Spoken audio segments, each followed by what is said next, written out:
Hello and welcome to the first podcast of Cobra Chats, a FSDB production. I'm your host, Hillary Norman.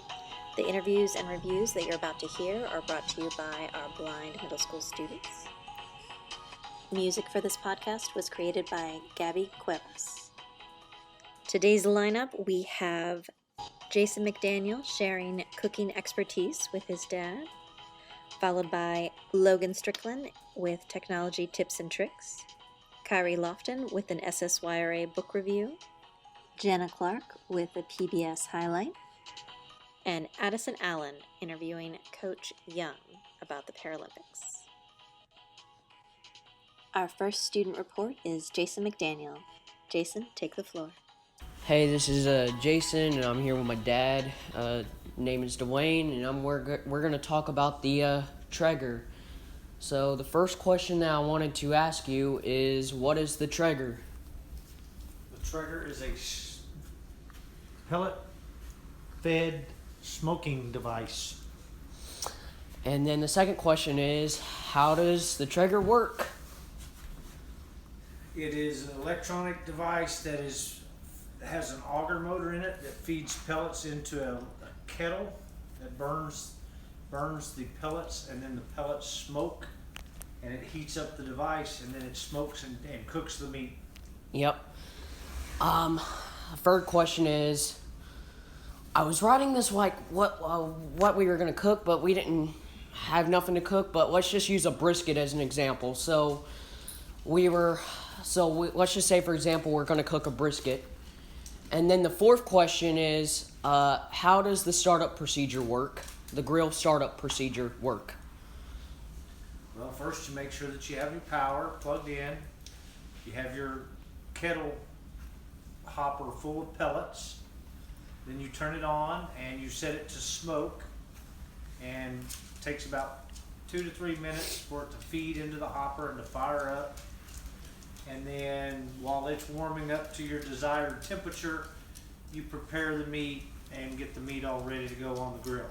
Yeah, and that was going to be my fifth question, was like how you trim the meat. Well, you just trim off the fat parts of the meat on the flat, and you don't trim it all off because you want it to treat. Because you still want to have some fat as moisture. Yes, you want fat so that it flavors the meat. But you also don't want to leave too much on there. Correct. And then my sixth question was, how long is, actually my sixth question is, where did you learn about the Traeger? The Traeger, I basically saw an ad for it online and then watched YouTube videos about guys that were cooking on it, and that's where I decided to buy it was from YouTube video. And that's where I learned to cook on it. Mm-hmm. And then my seventh question was like, how long is usually a brisket cook? How long does a brisket cook usually take? A brisket usually takes anywhere from 12 to 16 hours, depending on the weight of the meat, the weight of the brisket. Because, yeah, usually with a brisket, you usually cook it for probably about 6 to 8 hours, usually through the unwrap stage, because usually the temperature usually takes about, and this kind of leads me to my next question. The internal temperature, it usually takes about to 165. That's usually the unwrap stage, and then usually you cook it for depending on your brisket, usually about 4 to 6 hours more after you wrap it all. Yeah. And so my next question is, how do the internal temperature probes, how do they work? Well, you put one in the flat part of the brisket and one in the fatty part of the brisket, and you take the temperature of the fattest part of the meat. When it's completely cooked and done, it's at 203 degrees. Yeah, and that answers my last question as well. What was the target internal temperature of the cook? So yeah, I wanted to thank you for your time for doing this interview. It was great talking with you about the Traeger. Thank you very much. You're welcome. Thank you, Jasen, for inviting your dad to share his cooking wisdom with us. Up next, we have Logan Strickland sharing technology tips and tricks. Hi, my name is Logan. I'm going to be showing you all how to do speech on demand and how to change the voice on JAWS. So, speech on demand, you just hit insert space. And then press S. Speech on demand. And that basically silences it. Well, not all of it, but most of it. You can still check the title bar. Title is JAWS Professional. And the time and the date and stuff. Let's just turn that back on by doing the exact same thing. Insert space. S. Full speech. And JAWS settings. Menu bar. Options. To navigate, press left or right arrow. O. Go to options. Menu. Options menu. Basics ... To move through items, press up or down arrow. B. And now go to voices. Voices By hitting down submenu. arrow Enter. and then hit enter. Voice adjustment ... Hit enter on voice adjustment. Enter. Menu bar. To navigate. And then the first thing. Delete all. Profile name.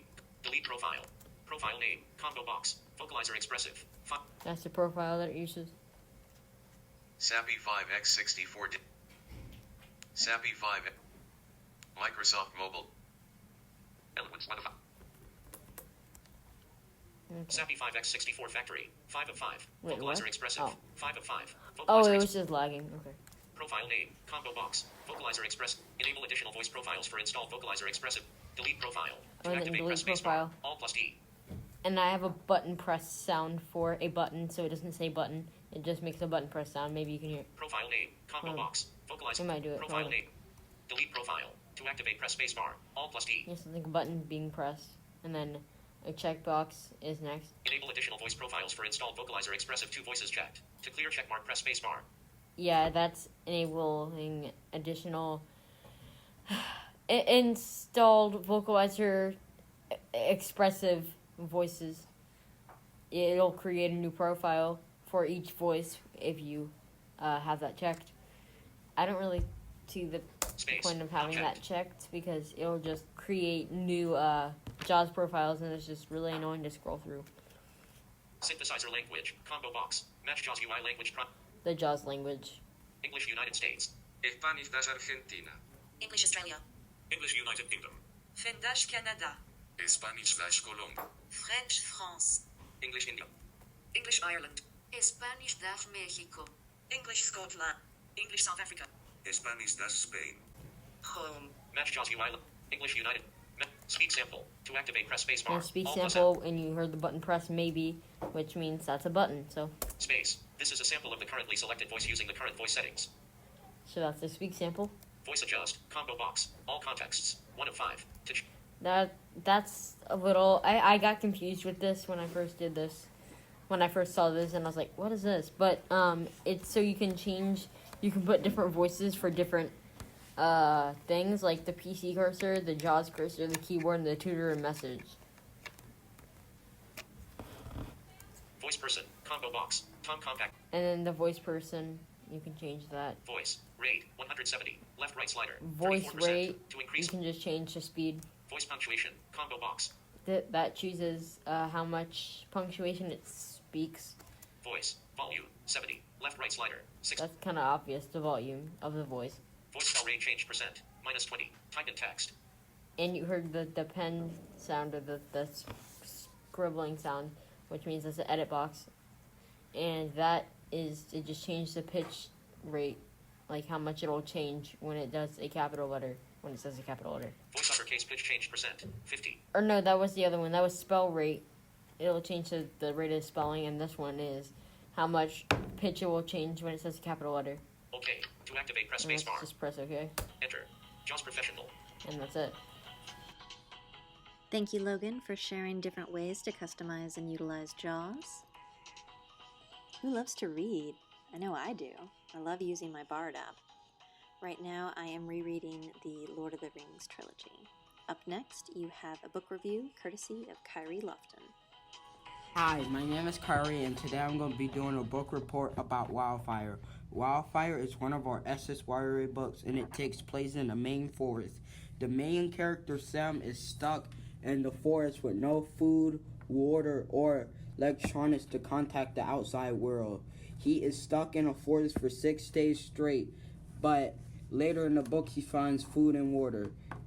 I don't like this book because it's too slow paced, but if you like a lot of suspense, and slow-paced books, this is the book for you. I hope you have a nice day, a nice evening, or a nice afternoon. Goodbye. Thank you, Khayree, for your frank book analysis. Last month's PBS theme of the month was responsibility. Janna Clark polled middle school teachers for nominations of students who were responsible. Here's her interview. Hi, I'm Janna, and I'm in the 8th grade, and I'm here with... Y'all can introduce yourself. Damien. Great. Leland. Nathaniel. And I'm going to be interviewing them on responsibility.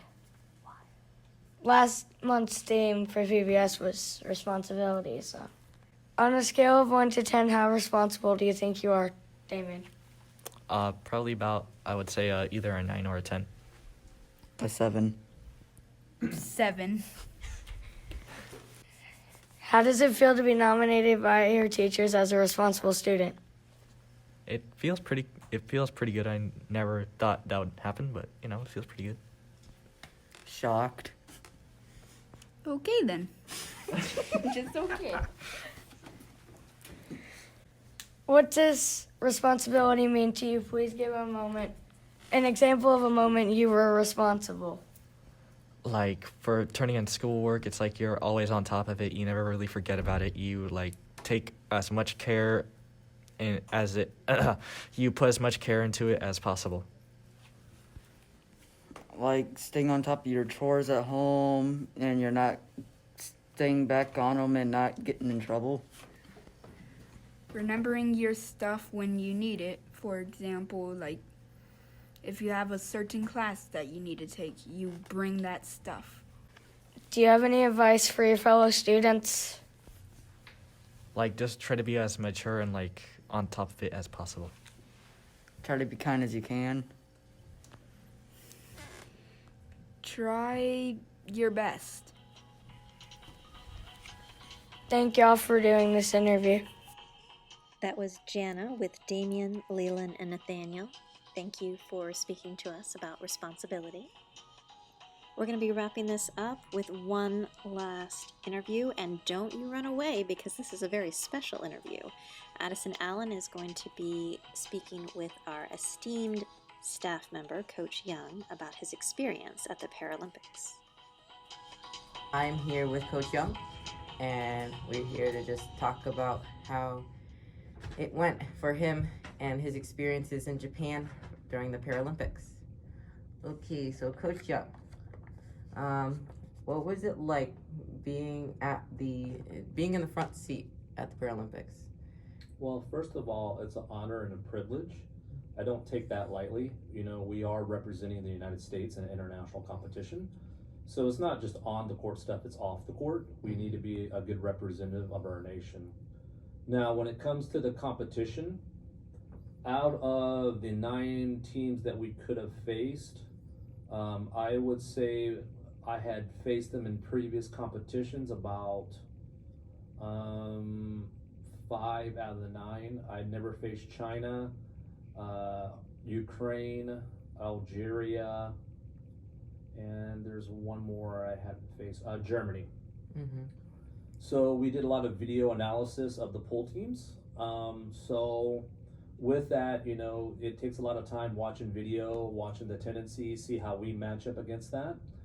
And we had Brazil our first game, then Japan, Algeria, and Lithuania. That was our pool team. Mm-hmm. But once you qualified for there, you go to quarterfinals, and if you beat quarterfinals, then you go to semifinals.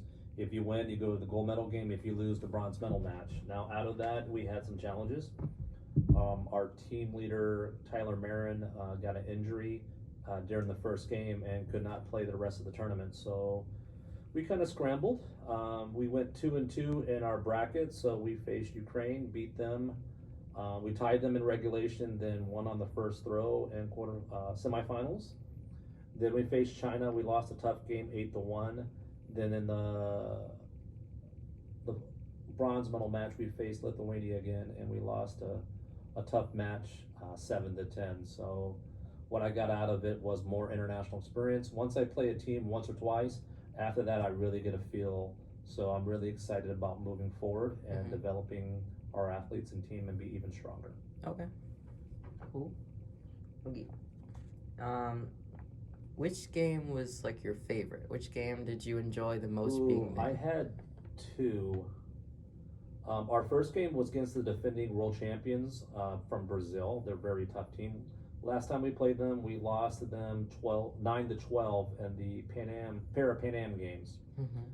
So we really had scouted them. I felt really good, and we won a great game, 8-6.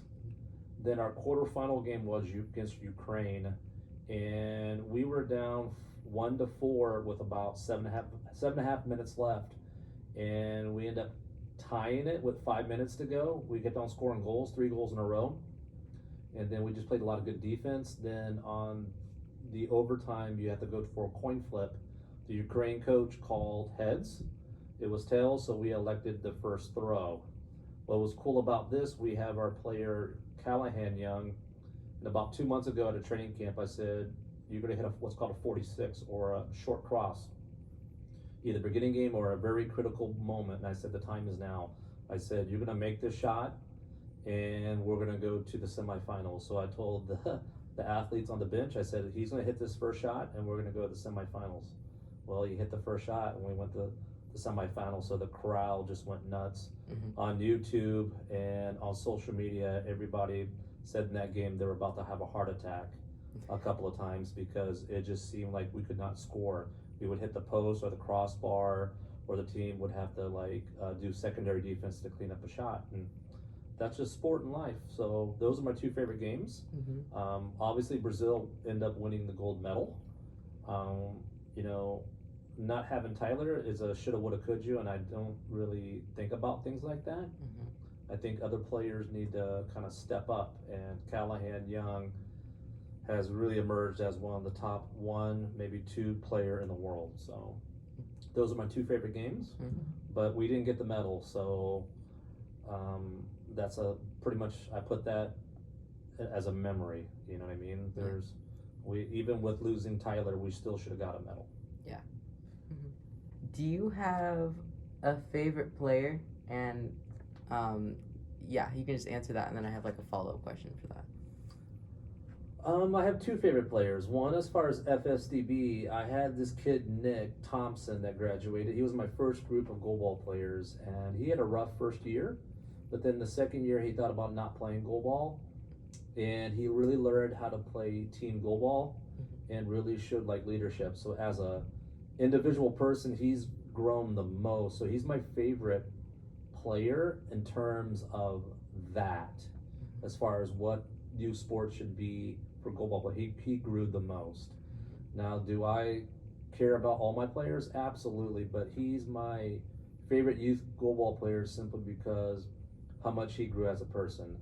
On the adult level, I would have to say Tyler Marin right now, only because he's not the best at every little thing of goalball, but he's really good across the board. He's really good with defense, he's really good with passing, he's really good with throwing, he's really good with penalty throwing, he's really good with communication, with mental toughness. He's not necessarily the best at any one thing, but overall, I think he's the best overall player. And he always stays really focused and calm. So I say on the adult level, it would be Tyler Marin. Okay. And what do you think makes a Paralympic athlete? I think it takes off the court and on the court. Now, on the court, you have to have good offensive skills. So throwing accuracy and velocity, and be able to do different things with the ball, making it go fast and smooth, skip with topspin, or bounce it with topspin. Really good passing, you got ability to pass, make good clean passes, also 2 handoff passes. When it comes to defense, a really good player should not just play one position. They can specialize, but they should be able to play all different positions. And they also have to be a really good teammate. They have to lead by example, so they got to do all those things that is asked of them without always coach them up, but also too they got to lead by communication. They when things are going good, they have to say it's going good. When things are not going good, they need to communicate with the coaching staff and their teammates. Now, off the court, you know, I think what makes a good Paralympic athlete, they have to have a sense of balance. They have to have good relationships off the court. They have to have a good lifestyle when it comes to training, but also too with their personal relationships and their professional relationships. To me, that's what makes a great or a good Paralympic athlete. And in the end, I think one of the things they have to do very well is dealing with the ups and downs of the sport and have good character, because you know, you're not as good as what you were. You're not as good as you want to be. You're only good as now. So I think you have to have the ability to take criticism and feedback. So I think that's what makes a really good Paralympic athlete. Oh, okay. Have you ever played goalball yourself? Yes, my first 2 sets of groups, from time to time, I would get on the court and actually play with them, because I wanted to feel some of the things that they felt. And one of the things I got out of it, it takes a lot of concentration and a lot of focus to play the sport. And the more you concentrate, the more you focus, I think the more successful you're going to be, because, you know, I'm fully sighted. And to do something that takes no sight, so you got to use your tactile senses, your hearing senses. It was a challenge, but it was a challenge in the sense of I really had to concentrate and stuff. So even though I may not play it recreationally, I have a sense of how they feel. And I tried to use my own personal experiences of other sports and relate it to goalball. How many days a week does the team practice? Right now we're starting with 2 days a week, but then as the tournament season gets hot and heavy, we'll do 4 times a week. We'll do 2 morning sessions and 2 afternoon sessions. Okay. And we train, unlike other state schools for the blind, we don't do goalball just 2 to 3 months out of the year. We do it the whole year. Okay. A lot of schools don't do that, or organizations. Did you enjoy your time in Japan? I did. It's, you know, people may think it's a vacation, but it's not. It's a lot of watching the video, coaching, making sure the athletes are fed, making sure they have access to resources, making sure that scheduling our transportation to and from the tournament. So the days started off, I actually got up about 5 o'clock in the morning and did about a 4 to 5 mile walk. I get back, I shower, I started getting ready for breakfast. Then after breakfast, depending on the schedule, we would have a team meeting or a coaches meeting to start the day, watch video, then eat lunch, and then most of our games were in the afternoon. We had no morning games. It was all early afternoon to late evening. So then we had to travel we had to go down and walk down to the bus, travel. After the game, we would debrief, shower up, head back. And if it was early enough in the day, we would have another debrief. But a lot of times we would sit there and watch video. So it was pretty much from like 5 or 6 o'clock in the morning and going to bed about 9 to 10 o'clock. And that was every day. And did you have anything besides goalball or the Paralympics that you really enjoyed, like any place you went? Well, I tried to go over to Para Taekwondo because I used to be on the World Para Taekwondo Committee, and I used to be a USA Para Taekwondo coach. But that venue, for some reason, would not let visitors in. Goalball would let other sports and coaches come in, but for some reason. But I did get to go see my friend Olaf Hansen. He lives in Switzerland. He runs World Para Taekwondo. He tried to get me in. The facility manager from Japan wouldn't let us in, but he gave us some pins. He let us go back in the warm-up area, and we had a coach and a goalball athlete with me, so that he explained the sport and the future of the sport. So I didn't, but we did have access to, it's called the Olympic broadcast system. So all the games that were going on, all the sports, it had its own dedicated channel. So we could watch it live every day, which was cool. Yeah, that's really cool. Yeah. And we got to meet people from everywhere. When I get a chance, I'll bring you my towel that has pins from all different countries. Oh, okay. And last question, do you have, or what are the plans looking like for the future with the team and everything? I think we need to continue to modify our approach to defense. Like, And offense, we need to really kind of focus on a style that adapts well to the international level. Like, what I mean by that is most of the tournaments in the United States are played on a basketball floor. It's made out of wood. And that's typically a little bit harder, a little bit faster. But internationally, and especially the Paralympics, it's on a rubber floor called Terraflex, and it's elevated. That means that the Terraflex material is not laid on top of concrete or wood. It's actually on a wooden frame. So it's a little more bouncier and squishier.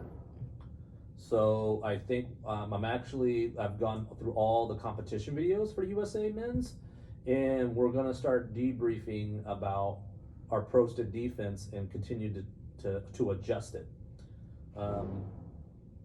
This is the highest level competition, so this is my first time. So now it's really about making all those adjustments and pushing for those adjustments. If the athletes don't want to adjust and buy into the system, then we'll just find other athletes that buy in the system.